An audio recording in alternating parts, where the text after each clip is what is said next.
I will say some of the basic definition. What is the meaning of mechanics? Mechanics is a science which deals with both stationary and moving bodies under the influence of force. When the force is applied on a body, whether the body is stationary or in motion, the study of that kind of science is known as mechanics. When the mechanics deal with the body when it is at rest, then it is called statics. When the body is in motion, it is called dynamics. This is the basic and very core and very fundamental definition, that is what is statics and what is dynamics. When we study a body and the body at rest, then we call it a static. When we study a same body but the body is in motion, we call a dynamic. So when we take this statics and dynamics in our area of a fluid mechanics, then we say that fluid statics or a fluid dynamics. When we study the behavior of a fluid at rest, when there is no motion, we call it that fluid statics. Or when we analyze the behavior of a fluid when it is in motion, then we called it a fluid mechanics. So the study of fluid at rest is called fluid statics, or the study of fluid at motion is called a fluid dynamics. So here we are going to study, in this session we are going to learn about fluid mechanics, that is the fluid when it is in motion or the fluid when it is in static position. We are going to learn about both type, whether the fluid is in static position or the fluid is in motion. Now you have heard a term kinematics. What is kinematics? Kinematics is the study of fluid in motion where pressure forces are not considered. Then we call it as fluid kinematics. And when the fluid is in motion and when we consider the pressure force, then we call it as fluid dynamics. So first of all, we should know what is statics, what is dynamics, and secondary, after statics and dynamics, we will relate the statics and dynamics to fluid mechanics in terms of fluid statics and in terms of fluid dynamics. When we talk about fluid kinematics, then we are dealing only in fluid dynamics, means the fluid should be in motion. When the fluid is in motion and when we consider the pressure force, then that action is called, or that study is called, fluid kinematics. What is fluid dynamics? When the pressure force are considered for the fluid in motion, then in that case we called it as fluid dynamics. Okay, next.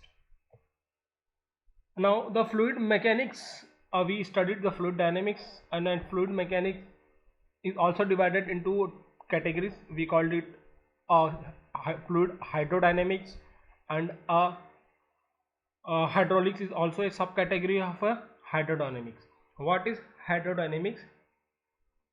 The study of a motion of fluid that are practically incompressible, means the fluid which are considered as incompressible, and in that case when we are studying the motion of a fluid or a behavior of a fluid is known as hydrodynamics.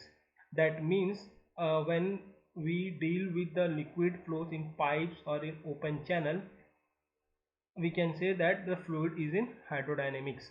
और hydrodynamics का एक सब category होता है, can be also be categorized as hydraulics. Hydraulics is nothing, a subcategory of hydrodynamics which deals with the liquid flows in pipes and open channels. Now I will tell you what is fluid.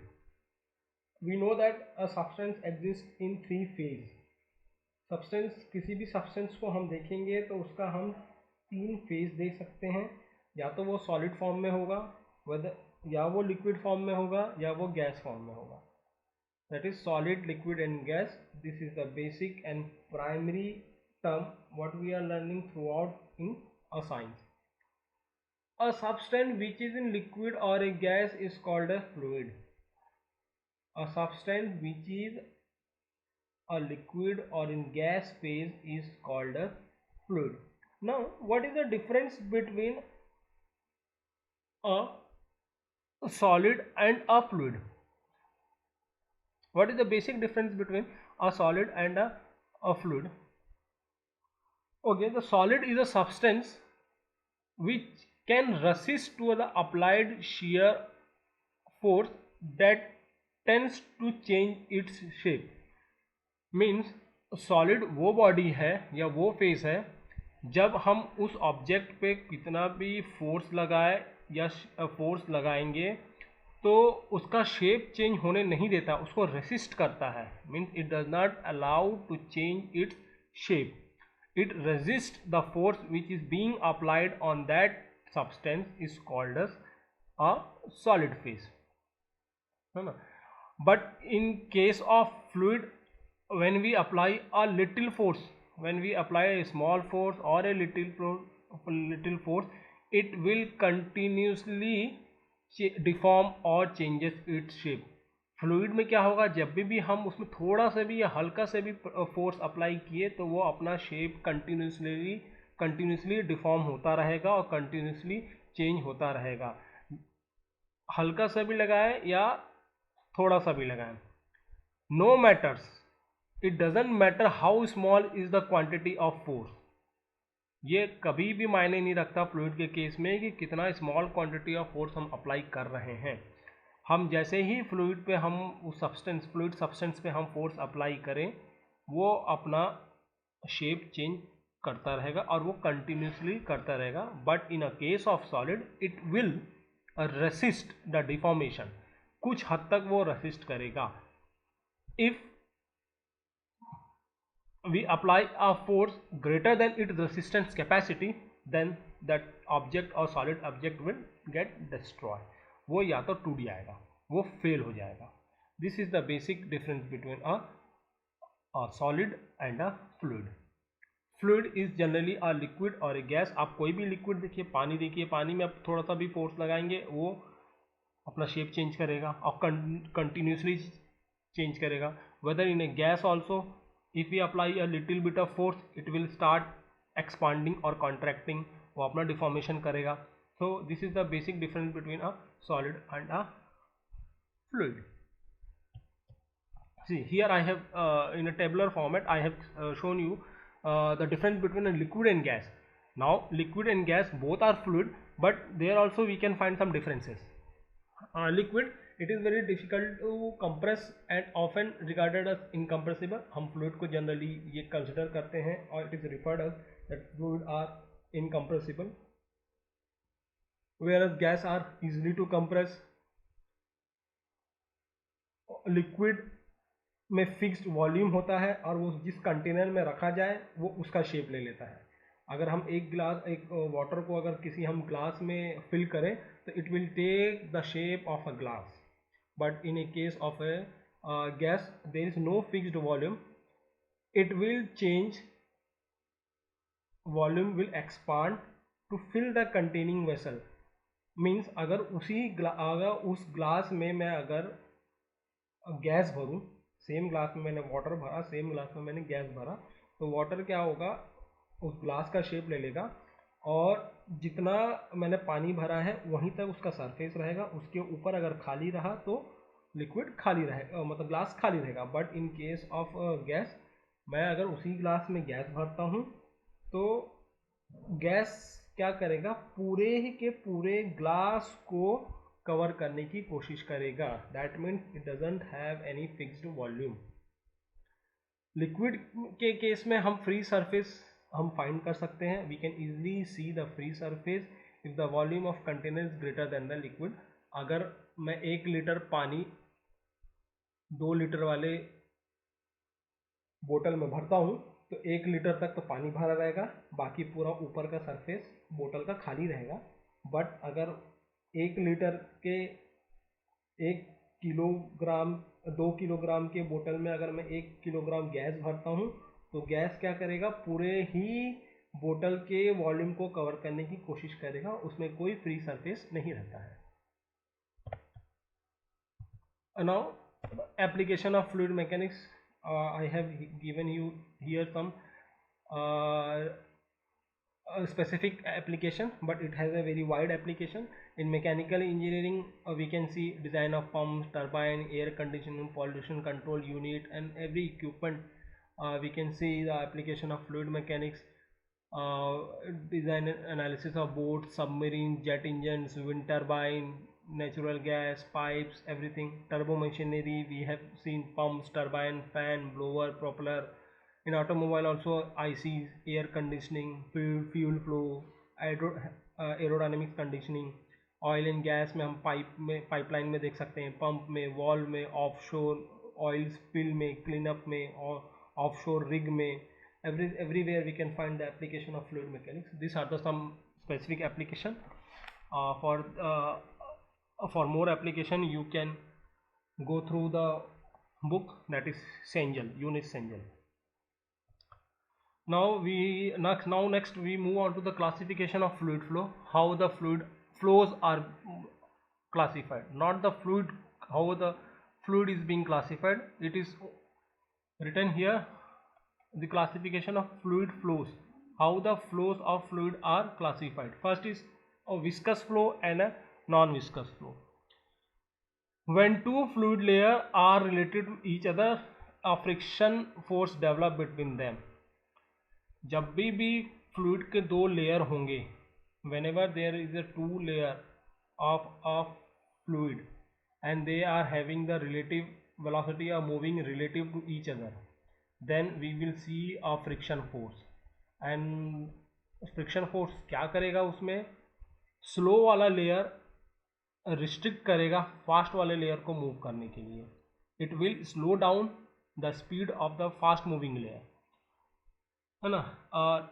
Simple सा example हम देखते हैं. हम थोड़ा सा पानी अगर surface पे या फ्लोर पे गिराएं तो जो पानी का सबसे नीचे वाला लेयर रहेगा, सबसे नीचे वाला मॉलिक्यूल रहेगा जो फ्लोर के साथ चिपका रहेगा, उसकी वेलोसिटी एकदम कम रहेगी, और वही सबसे ऊपर वाला जो फ्लूइड का लेयर रहेगा उसकी वेलोसिटी हाई रहेगी. वो आगे भागने की कोशिश करता है, लेकिन जो नीचे जो फ्लोर में चिपका हुआ है वो फ्रिक्शन के कारण वहीं पर रुका रहता है, और जो ऊपर वाला लेयर आगे भागने की कोशिश कर रहा है वो उसको भी पकड़ के खींचने की कोशिश करता है, तो वो उसकी भी स्पीड को स्लो कर देता है. ठीक है. इसको हम जनरली रिप्रेजेंट कैसे करते हैं और कैसे कैलकुलेट करते हैं और इसकी कैसे डायनेमिक्स में हम स्टडी करते हैं. We deals it with term called as viscosity. And what is viscosity? The internal resistance to flow is quantified by a fluid property called viscosity, which is a measure of internal stickiness of the fluid. Fluid में जो चिपचिपाहट होती है उसको हम कहते हैं viscosity. Viscosity दोनों की केस में होता है. फ्लूइड में लिक्विड के केस में भी होता है और गैसेस के केस में भी होता है. लिक्विड के केस में ये कोहेसिव फोर्स के कारण जनरेट होता है, while in case of gases ये कोलिजन के कारण होता है.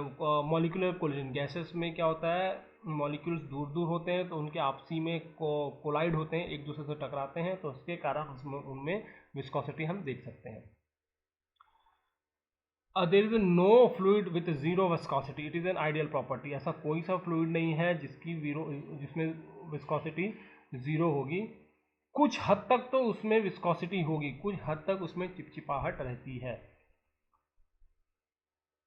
विस्कस फ्लो, हम उस फ्लो को कंसिडर करते हैं जिस फ्लो में थोड़ा बहुत फ्रिक्शनल इफेक्ट होता है. The flow which has a frictional effect और which plays a significant role. Friction effect plays a significant role for a viscous flow.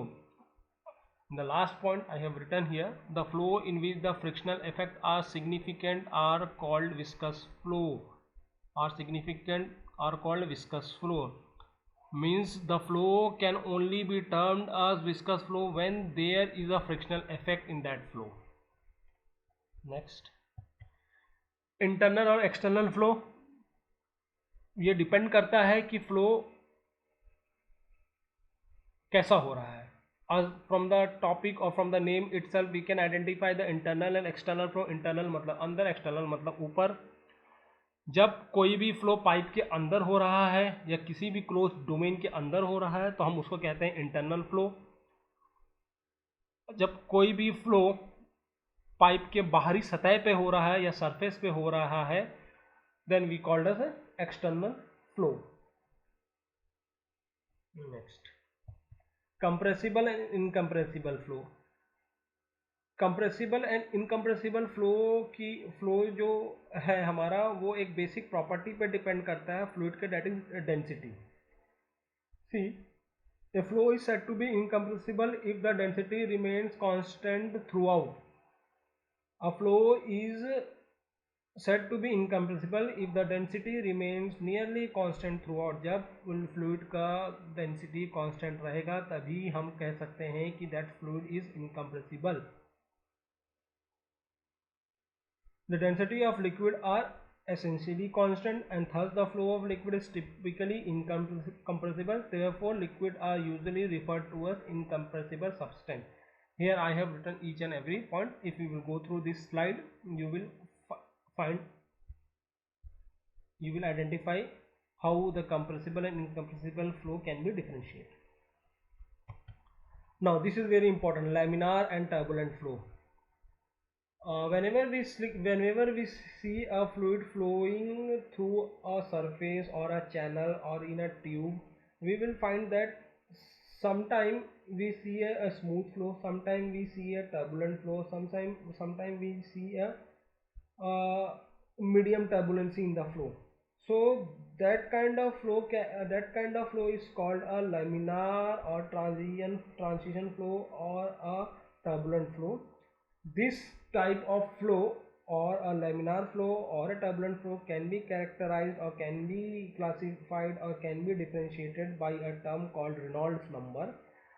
It is a dimensionless number which defines that the flow is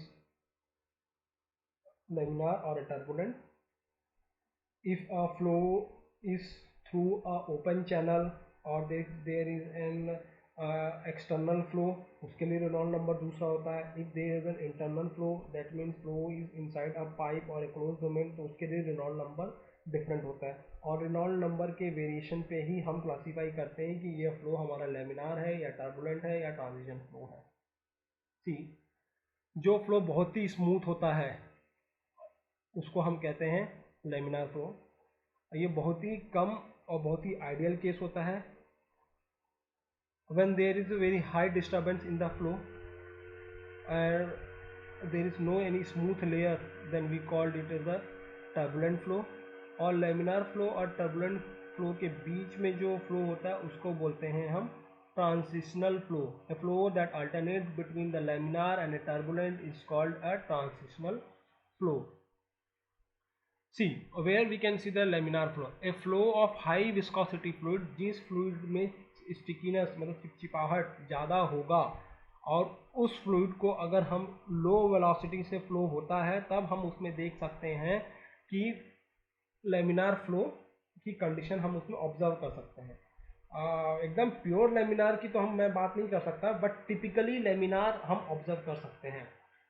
किसी भी oil को देख लीजिए जिसमें stickiness और जिसमें गाढ़ापन ज़्यादा है, उसको आप किसी भी सरफेस में या फ्लो में गिराइए तो वो एकदम स्मूथली धीरे धीरे फ्लो होगा, उसका हर एक लेयर स्मूथ होगा. तो there we can find a typical laminar flow. और यही किसी भी पानी को आप अगर फ्लोर में ऐसे किसी मग से या पाइप से फ्लो करिए तो you will see a turbulence, उसको कह सकते हैं हम टर्बुलेंट फ्लो.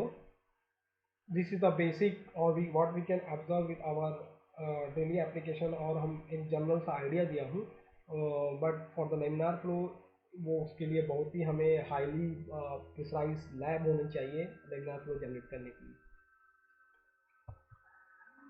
नेचुरल और फोर्स्ड फ्लो, नाम से ही पता पड़ रहा है कि नेचुरल फ्लो और फोर्स्ड फ्लो क्या होता है. फोर्स्ड फ्लो ऐसा फ्लो जब हम फ्लूइड को फोर्स कर रहे हैं फ्लो होने के लिए, वो नेचुरली फ्लो नहीं हो रहा है. मतलब हम किसी भी पंप या फैन का सहारा लेकर के अगर हम फ्लूइड को फोर्स कर रहे हैं कि फ्लो हो उस सरफेस से, that we can called it as force flow. Natural flow में हम ज़्यादातर देख सकते हैं कि बायंसी इफेक्ट प्ले करता है, जिसमें कि वार्म वाटर हमारा ऊपर की तरफ जाता है एंड कूल ठंडा पानी हमारा नीचे की तरफ आता है। नेचुरल फ्लो मतलब जो प्राकृतिक रूप से फ्लो हो रहा है। स्टडी और unsteady flow, study that means the property of a fluid doesn't changes at a point with respect to time. Once again I am repeating it, there should be no change on a property of a fluid at a point with time, और इसी का opposite there is a change of property of a fluid with respect to time, we called it as unsteady flow। और एक one more type of flow इसी category में आता है, that is uniform flow. That is there should be no change in a property of a fluid with location over a specified region. If we define a region, मतलब मान लीजिए आप किसी bucket में पानी भर दिए हैं और उस पानी को आप या तो छत पे रखिए तो उसके प्रॉपर्टी में कोई चेंज नहीं होनी चाहिए, या फिर उसको आप नीचे ला के रखिए तो कोई प्रॉपर्टी में चेंज नहीं होनी चाहिए। If there is no change in the property then we called it as a uniform flow। अगर उसमें प्रॉपर्टी में चेंज हमें ऑब्जर्व होता है, if we identify a change in property then we called it as non uniform flow। Next,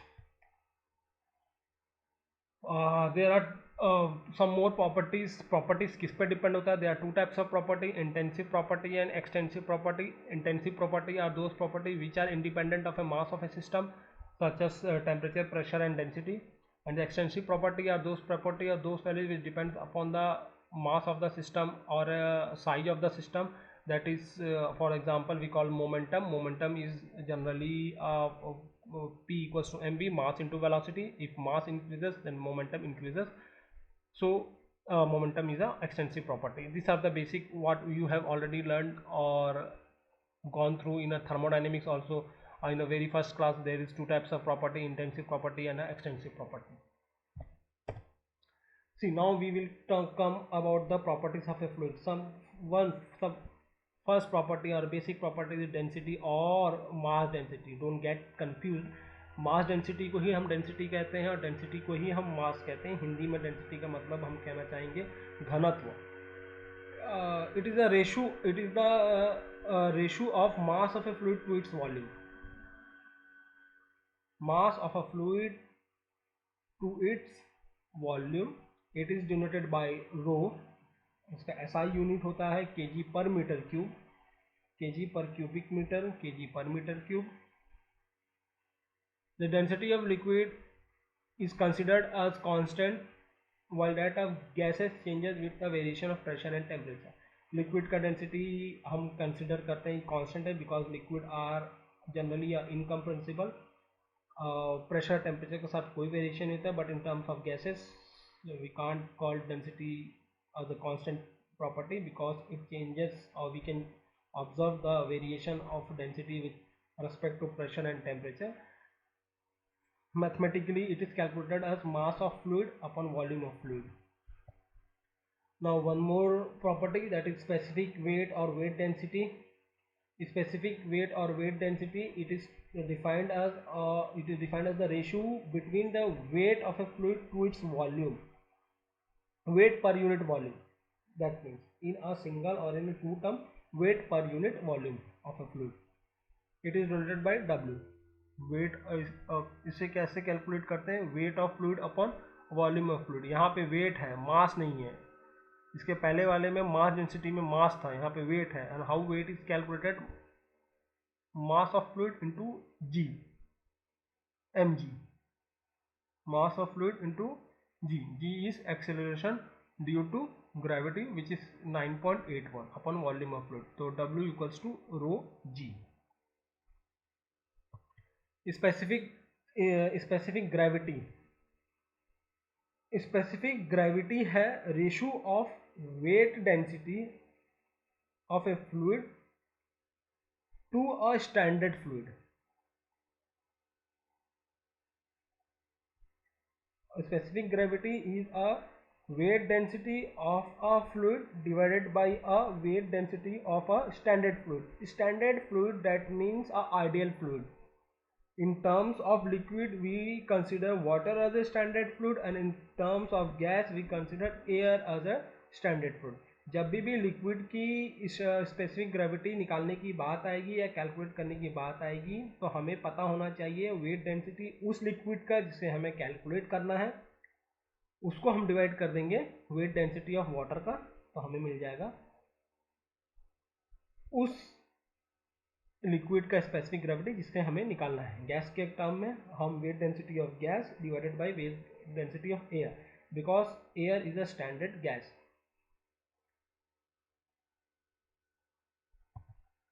see here specific gravity निकालने के लिए हमें पता होना चाहिए कि स्पेसिफिक ग्रेविटी हमें कुछ जनरल और कुछ फ्रिक्वेंटली यूज्ड लिक्विड का हमें स्पेसिफिक ग्रेविटी पता होना चाहिए। जैसे कि सबसे ज़्यादा हमेशा हम यूज बोलते हैं मरकरी का 13.6 होता है, तो हमें वो ऐसा और भी है। वाटर का स्पेसिफिक ग्रेविटी 1 लिए हैं। एट 0 डिग्री सेंटीग्रेड में ब्लड है, मरकरी है 13.6 है, आइस है 0.92, एयर एट 1 एटमॉस्फेयर पर 0.0001386 हम लेते हैं। ये हो गया sum of the specific gravity of a fluid. See here I have written, if the specific gravity of a fluid is known, then the density of fluid can easily be the density of fluid will be equal to specific gravity of the fluid multiplied by density of water। यहाँ पे देखिए ये same चीज, the weight density of a liquid equals to specific gravity of a liquid into weight density of a water. Next viscosity, important property. Viscosity is the property which offers a resistance to the movement of one layer of fluid over another layer, and the layer should be adjacent. एक बार और बता रहा हूँ, viscosity is the property of a fluid, या एक property है which offers resistance to the fluid flow, which resistance offered to the movement of fluid over another layer of fluid। ठीक, देखिए in this figure there I have taken as two layer, this is the one layer and this is the second layer। इस layer की speed है u, इस layer की speed है u plus du। ये दोनों लेयर आपस में dy डिस्टेंस से दूर है, ठीक है। when the two layer of a fluid at a distance dy moves one over the other, एक दूसरे के ऊपर मूव कर रहे हैं, then we consider or we suppose a velocity u and u plus du। the viscosity together with relative velocity causes a shear stress acting between the fluid layer। ये वाले का u है, इसका u plus du है, ये आगे बढ़ने की कोशिश करेगा, इसमें ज़्यादा वेलोसिटी है मतलब ज़्यादा फोर्स है, ये इसमें shear रिलेटिव वेलोसिटी के कारण यहाँ पे shear स्ट्रेस जनरेट होगा इस दोनों फ्लूइड के लेयर के बीच में। यह है हमारा फिक्स्ड सरफेस, ये जो हुआ हमारा वेलोसिटी प्रोफाइल। अगर यहाँ पे मैं इस पॉइंट में मैं फ्लूइड लेयर की वेलोसिटी की बात करूँ तो यहाँ पे 0 होगा। Fluid layer which is at the bottom most और which is at the ground और of surface, then that layer has a velocity 0 metre per second. जैसे जैसे मैं उसी फ्लूइड के ऊपरी लेयर की तरफ बढ़ूंगा तो there will be a increase in a fluid velocity. ठीक, सी हियर उसके बाद top layer causes a shear stress on the adjacent lower layer while the lower layer causes a shear stress on the adjacent top layer। ठीक, जैसे कि मैंने यहाँ बताया एक दूसरे के ऊपर ये मूव एक दूसरे का ऊपर ये मूव करेंगे, there will be a different velocity, viscosity together with relative velocity. Viscosity और रिलेटिव वेलोसिटी के कारण यहाँ पे शियर स्ट्रेस एक्ट होगा। कहाँ पे एक्ट होगा? Between this fluid layer. तो क्या होगा, नीचे वाले लेयर के कारण ऊपर वाले लेयर में shear स्ट्रेस एक्ट होगा और ऊपर वाले लेयर के कारण नीचे वाले लेयर में shear स्ट्रेस एक्ट करेगा. Okay, then that shear stress is directly proportional to the rate of change of velocity. Rate of change of velocity, that is velocity with respect to y. Y is a distance. Y is a distance between the two layer और दोनों layer का distance बहुत ही small है. That is why we have considered the differential dy. It is denoted by shear stress is generally denoted by tau. Tau is directly proportional to du by dy. du by dy. Tau equals to du by dy. ये directly proportionality की sign हम replace कर देंगे mu से. This directly proportional has been replaced by mu. Tau equals to mu du by dy. ये जो mu है इसको बोलते हैं हम कोफिशिएंट ऑफ डायनेमिक विस्कोसिटी और विस्कोसिटी. और वो जो du by dy है उसको हम कहते हैं वेलोसिटी ग्रेडियंट और शियर स्ट्रेन और rate of shear deformation. Don't get confused, वो तीनों टर्म एक ही है. वेलोसिटी ग्रेडियंट या rate of shear stress of deformation और शियर स्ट्रेन. और विस्कोसिटी को एक लाइन और डिफाइन कर सकते हैं. The shear stress required to produce a unit rate of shear strain. Viscosity can also be defined as the shear stress required to produce unit rate of shear strain. Now the unit of viscosity, ये आप side में जाएंगे, go through this slide. सबका मैंने shear stress is force upon area, change of velocity is length time, change of distance is length, then force, ये सब को convert करने के बाद आप देखेंगे तो उसका ऐसा यूनिट आएगा newton second per metre square. Newton second per metre square. Now kinematic viscosity, it is also very important property. It is the ratio of dynamic viscosity to the density of fluid. Simple. Dynamic viscosity that is mu और density of fluid that is rho. उसको हम कहते हैं kinematic viscosity. इसका unit होता है metre square पर second. Metre square पर second. Now types of fluid. What are the different types of fluid? There are basically 5 types of fluid: ideal fluid, real fluid, Newtonian fluid, non-Newtonian fluid and plastic fluid. Ideal fluid वही होता है fluid which is incompressible, जिसमें कोई viscosity नहीं होता है, उसको कहते हैं हम ideal fluid. and और इस टाइप का कोई भी fluid अवेलेबल नहीं है. ये एक सिर्फ इमेजिनरी है क्योंकि सभी fluid में थोड़ा ना कुछ viscosity होता है. इसलिए हम कहते हैं ideal fluid is a imaginary fluid which can be only imagine. Real fluid is that type of fluid which possesses viscosity and which are really fluid. Whatever we can see with our eyes or we are observing or we are seeing in a daily life, that is water, ethyl alcohol, sanitizers, these are all fluid. ये जितने भी हैं there are real fluid. Newtonian fluid. और Newtonian fluid में क्या होता है, ये और real fluid in which shear stress is directly proportional to the rate of shear strain और velocity gradient is non as Newtonian fluid, जो हमने अभी इसके पहले वाले स्लाइड में देखा था. और उसको कहते हैं हम real fluid. Tau is directly proportional to du by dy. Non Newtonian fluid और real fluid in which shear stress is not proportional to the rate of shear strain, उसको कहते हैं हम non Newtonian fluid. Ideal plastic fluid is ऐसा fluid जिसका yield value and shear stress is directly proportional to the rate of shear strain. देखिए यहाँ पे देखिए ideal plastic fluid directly proportional to a velocity gradient du by dy है. यहाँ पे stress है. आइडियल फ्लूइड ऐसा कोई सा फ्लूइड नहीं है. आइडियल फ्लूइड ये देखिए क्योंकि सभी में du by dy न्यू ही नहीं रहेगा, जीरो रहेगा. शियर स्ट्रेस नहीं रहेगा, जीरो रहेगा. तो ये Newtonian fluid mu du by dy. Non Newtonian fluid जिसमें विस्कोसिटी नहीं होती है, ये आइडियल सॉलिड हो गया. आइडियल प्लास्टिक फ्लूइड जिसमें shear stress is more than the yield value and shear stress is proportional to the rate of shear strain और velocity gradient. Now हम सभी देख रहे हैं, इतने देर से हम पढ़ रहे हैं कि फ्लूइड फ्लो होता है, फ्लूइड फ्लो हो रहा है. If there is a fluid and it is flowing, then we can say that it has of some pattern. Fluid pattern होता है. So there are four basically types of line pattern. First is streamline, second one is path line, third one is streak line, and fourth one is a timeline.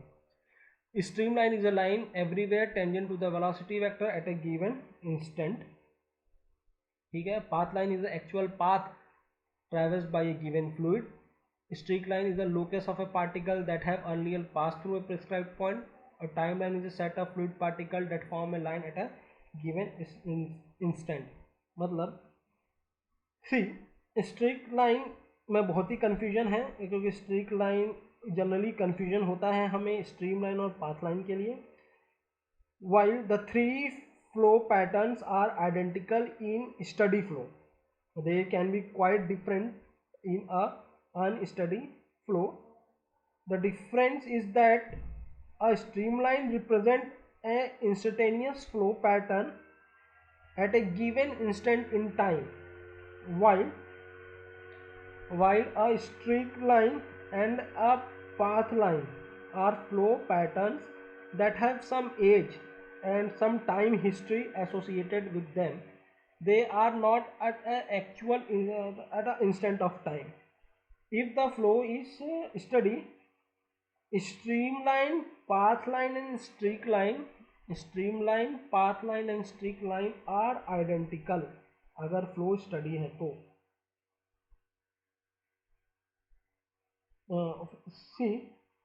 फिर streak line consist of all particle. ये streak line जो है ये third वाला, streak line consist of all particle in a flow that have previously passed through a common point.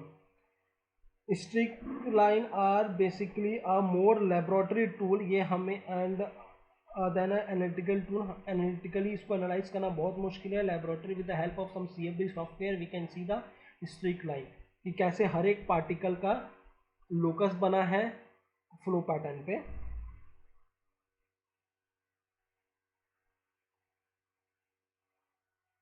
Now next I will tell you streamline. A streamline is convenient and it is mathematically can be calculated or can be seen, while these three are analytically it is not possible. So we basically it is a laboratory, we can take the help of laboratory tool to analyze it or observe it. The streamline and timeline are instantaneous line. Streamline and the timeline are instantaneous line, while the path line and a streak line are generated by the passage of time. A streamline is a line that is everywhere tangent to the velocity field.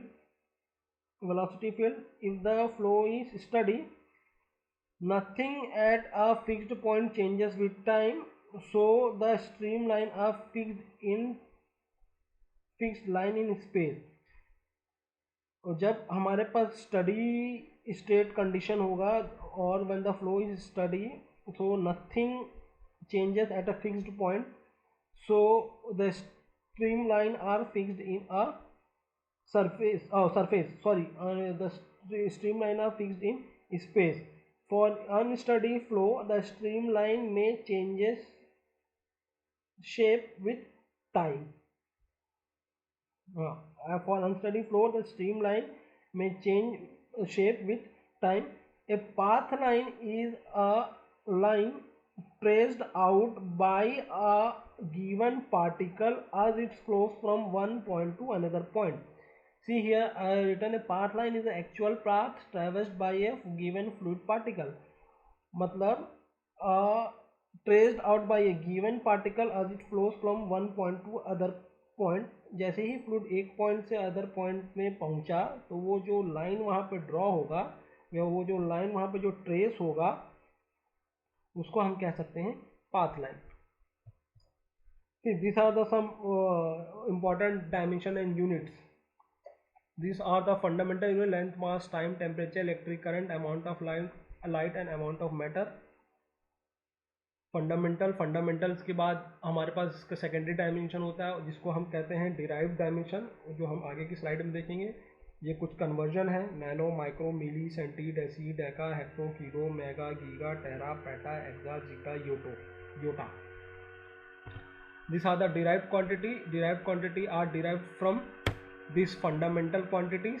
ये भी आप जा सकते हैं, जहाँ पे हम देखिए यहाँ पे एक या दो मैं बता दूँ. वेलोसिटी को हम रिप्रेजेंट करते हैं मीटर पर सेकेंड. मीटर मतलब length, metre per second. Metre per second को मैं ऐसे भी लिख सकता हूँ, पर सेकेंड मतलब नीचे, सेकेंड के ऊपर गया तो इन्वर्स हो जाएगा. इसको मीटर को मैं लेंथ से डिनोट करता हूँ और टाइम को सेकेंड को मैं टाइम टी से डिनोट करता हूँ, तो ये हो गया L T minus one. Similarly acceleration को मैं कहता हूँ मीटर पर सेकेंड स्क्वायर. जब इसको मैं बेस फॉर्म में लिखूँ तो मीटर सेकेंड का पावर माइनस टू. मीटर को मैं लेंथ से डिनोट किया और सेकेंड को मैं टाइम टी से डिनोट किया, टी का पावर माइनस टू. तो ऐसे ही सभी चीज़ का आप निकाल सकते हैं. You must know the dimensions. This are the unit table. Length का एल, उसी का एसआई यूनिट में, मीटर को एम बोला है, मैं इंग्लिश यूनिट में फुट में फीट बोला. मास का एम, किलो, एसआई यूनिट में किलोग्राम होता है और इंग्लिश यूनिट में स्लग बोलते हैं, that is L B. Second square पर फीट. टाइम का सेकेंड हुआ, ये सेकेंड ही होता है. टेम्परेचर को मैं एसआई यूनिट में सेल्सियस बोलता हूँ, इंग्लिश यूनिट में फ़ारेनहाइट बोलता हूँ. फोर्स को मैं एसआई यूनिट में न्यूटन बोलता हूँ और इंग्लिश यूनिट में पाउंड बोलता हूँ. See, these are the some more time. 1 unit equals to force required to accelerate 1 kg of mass to 1 meter per second square. 1 slug is the mass that accelerate 1 feet per second square when acted upon by a force of 1 pound. इसको कैसे याद रखेंगे? हमारा force होता है mass into acceleration. F equals to M A हो गया. M को मैं के जी लिख दिया, एक्सेलरेशन को मैं मास मीटर पर सेकंड स्क्वायर लिख दिया. के जी मीटर पर सेकंड स्क्वायर मेरा होता है न्यूटन. अब इसको मैं पाउंड के एस्पेक्ट में याद करने बोलूँ तो मेरा F equals to M a होता है. M equals to f by a हुआ. एफ बाई ए मतलब फोर्स अपॉन एक्सेलरेशन. फोर्स को मैंने लिख दिया l b per feet per second square. जब ये ऊपर गया तो पाउंड सेकेंड स्क्वायर पर फीट हो गया. See, this are the some basic dimension and unit. आपको फ्लूइड मैकेनिक्स में कमांड बनाने के लिए और इसके क्वेश्चंस के आंसर्स के लिए आपको डायमेंशंस और यूनिट बहुत ही अच्छे से आपके उसमें कंट्रोल होना चाहिए. यूनिट आपको पता होना चाहिए, यूनिट कन्वर्जन आपको पता होना चाहिए. इसीलिए हम आपको फर्स्ट सेमेस्टर या सेकेंड सेमेस्टर में मॉड्यूल में यूनिट कन्वर्जन की ट्रेनिंग देते हैं.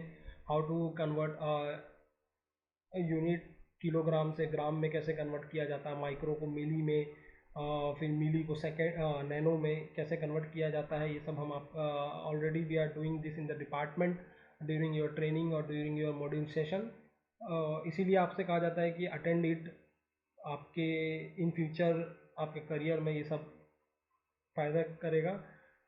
For more related to the fluid mechanics you can have a book that is Unisengel.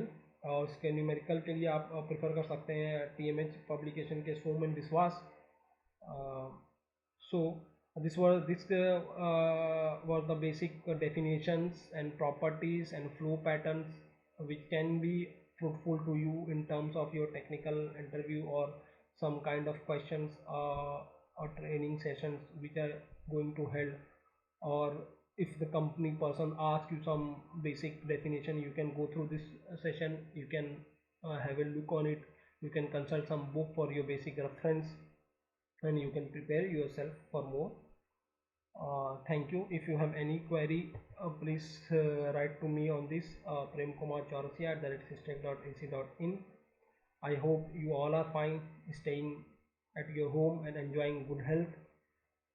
Keep your academics, carry on, make this period an opportunity for you, make a fruitful utilization of your time. Thank you. Have a good day. Stay healthy. Thank you.